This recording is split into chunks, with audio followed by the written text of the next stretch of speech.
Hello বন্ধুরা, সবাইকে প্রথমে জানাই আমার চ্যানেলে স্বাগত। আর এটা হচ্ছে 2024-এ জন্মাষ্টমীর ব্লগ। তা জন্মাষ্টমীর আগের দিনই রাত্রিরে আমি বাসনপত্র বার করে পরিষ্কার করে মেজে রেখেছিলাম। তারপর হচ্ছে এই সকালে উঠে দেখছি আমার অপরাজিতা গাছে দুটো নীল অপরাজিতা ফুটেছে। এই যে আমার লাড্ডু গোপালের চরণে পড়বে বলে হয়তো ফুটেছে। তারপর আমার লাড্ডু গোপালজিকে অভিষেক করার জন্য দুধ, গঙ্গা জল, গোলাপ জল, ঘি, মধু, দই দিয়ে আমি প্রথমে অভিষেক করালাম। তারপর আমার সোনাকে মুছিয়ে দিয়ে আতর দিয়ে ভালো করে মালিশ করে আমি চন্দন আতরটা ব্যবহার করি, কারণ অনেক রকমের আতরই ব্যবহার করি, কিন্তু আজকের দিনে চন্দন আতরটা ব্যবহার করি কারণ চন্দনের স্মেলটা ওনারা খুব পছন্দ বলে শুনেছি। তারপর এই ড্রেসটা পরিয়ে দিলাম আর এই সঙ্গে এই মুকুটটা পরিয়ে দিলাম। আর সকালের ভোগ লাগালাম হচ্ছে ফল মিষ্টি। তারপর আমার রাধা গোবিন্দজিকে এই যে অভিষেক করালাম। তারপর আমার জগন্নাথজিকে অভিষেক করালাম। তারপর তাকে নতুন ড্রেস পরে বসিয়েছি। আমার রাধা গোবিন্দজিকেও হচ্ছে সাজিয়ে গুজিয়ে শৃঙ্গার করে বসিয়ে দিয়েছি। তারপর হচ্ছে মহাদেবজিকে অভিষেক করালাম। তারপর তুলসী মাকে প্রণাম করে পুজো করলাম, কারণ তুলসী মায়ের পুজো হচ্ছে প্রথমেই দরকার আছে সব শুভ কাজে। আমি এমনিতেও তুলসী মায়ের পুজো করি। তারপর হচ্ছে এই যে আমের পল্লবগুলোকে, এটাকে কি বলে জানি না, কিন্তু যে কোনো শুভ কাজে এগুলো বাঁধতে হয়। এই যে আমের পল্লবগুলো আমার একদম মেন দরজার বাইরে বেঁধেছিলাম, ওইটাকে সিঁদুর চন্দন দিলাম। তারপর হচ্ছে আমার বর 1 কাপ চা করে দিয়েছিল। সকালের পুজোটা আপাতত সেরে 1 কাপ চা খেয়ে একটু এনার্জি করলাম, কারণ আজকে সারাদিন চা শরবত এসবই খেয়ে থাকবো। তারপর হচ্ছে এই যে কিচেনে চলে এসেছি লাড্ডু গোপালজির ভোগ বানানোর জন্য। প্রথমে বানাচ্ছি হচ্ছে কালাকাঁদ মিষ্টি। ওই তো দুধটাকে লেবু দিয়ে ছানা কেটে তারপর জলটা একটু শুকিয়ে গেলে তারপর এলাচ দিয়ে চিনি দিয়ে ফুটিয়ে নিয়ে তারপর হচ্ছে একটু কেশর দিয়েছিলাম। কেশর দিলে না স্মেলটা খুব ভালো আসে, আর উনি কেশরের গন্ধটা খুব পছন্দ করে শ্রীকৃষ্ণজি।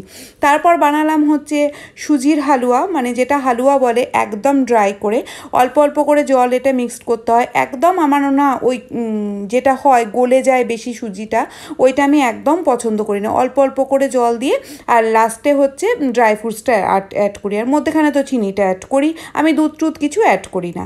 তারপরে হচ্ছে বানিয়ে নেব হচ্ছে পায়েসটা। তো দুধ জাল দিয়ে বসিয়ে দিয়েছি পায়েসটা বানিয়ে নিচ্ছি। আর চাল আগে থেকেই ভিজিয়ে রেখেছিলাম।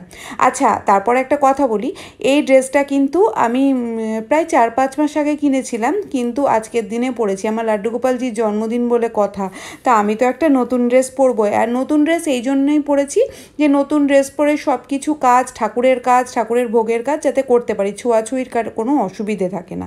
তারপর হচ্ছে করে নিলাম হচ্ছে আলুর সবজি ঠিক বলা যায় না, একটু ড্রাই করে কালো জিরে দিয়ে আলুর ভাজা টাইপের করে নিয়েছিলাম। আর আমি কিন্তু সন্দক লবণ ইউজ করেছিলাম, এমনি লবণ করিনি। হলুদ ইউজ করেছিলাম কিন্তু সন্দক লবণ।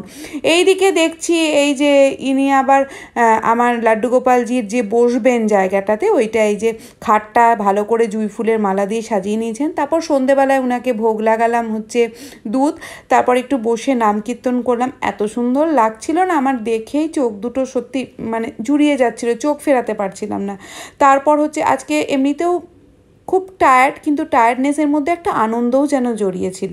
তারপর এই যে পুজোর জোগাড় করতে বসে গেছি, কারণ ঠাকুরমশাই 8:30টার মধ্যে ঢুকে যাবেন। ঘরটা সাজিয়ে রাখলাম প্রথমে, তারপরে ফল মিষ্টি কেটে রাখলাম।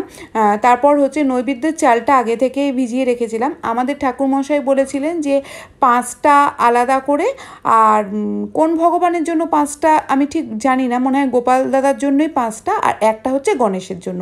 তারপর আমার বর ঠাকুরমশাইকে আনতে চলে গেছে। আমি এখানে রেডি হয়ে এই যে লুচিটা ভেজে নিচ্ছি, গরম গরম লুচিটা। ঠাকুরমশাই চলে এসেছেন। তারপর দেখছি পুজো শুরু হয়ে গেল। আর আমারও সমস্ত ভোগ রেডি হয়ে গেছে। এই যে আমি ভোগ টোগ সামনে দিয়ে একদম রেডি করে দিয়েছি। আর ইনারা হচ্ছে আমাদের ফ্ল্যাটেরই লোকজন। আমার মেয়ে তো কাঁসর ঘণ্টা হাতে নিয়ে বসে আছেন। সত্যি ঠাকুরমশাই বয়স্ক মানুষ, অনেক বয়স্ক মানুষ।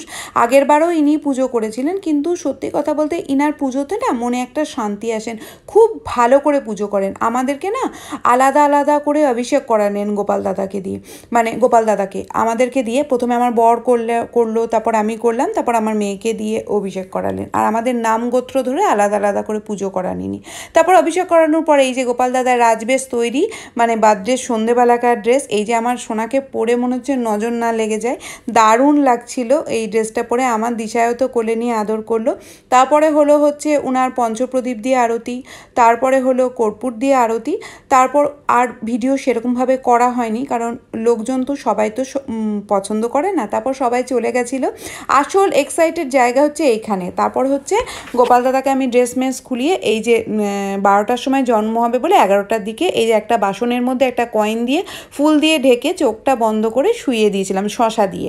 শশার মধ্যে দেওয়া যায় কিন্তু শশার মধ্যে আঁটের না। তারপর হচ্ছে ওনাকে ওই পঞ্চামৃত দিয়ে অভিষেক করিয়ে তখন আবার ভোগ লাগাতে হয়। আমি আলাদা করে প্রসাদই করিনি, আমি পায়েস আর আলু ভাজা আর এই যে গরম গরম লুচি ভেজে দিলাম। আর তখন ঘিয়ের প্রদীপ জেলে এই যে ঝুলাতে ঝুলিয়ে ওনাকে বসাতে হয় তখন।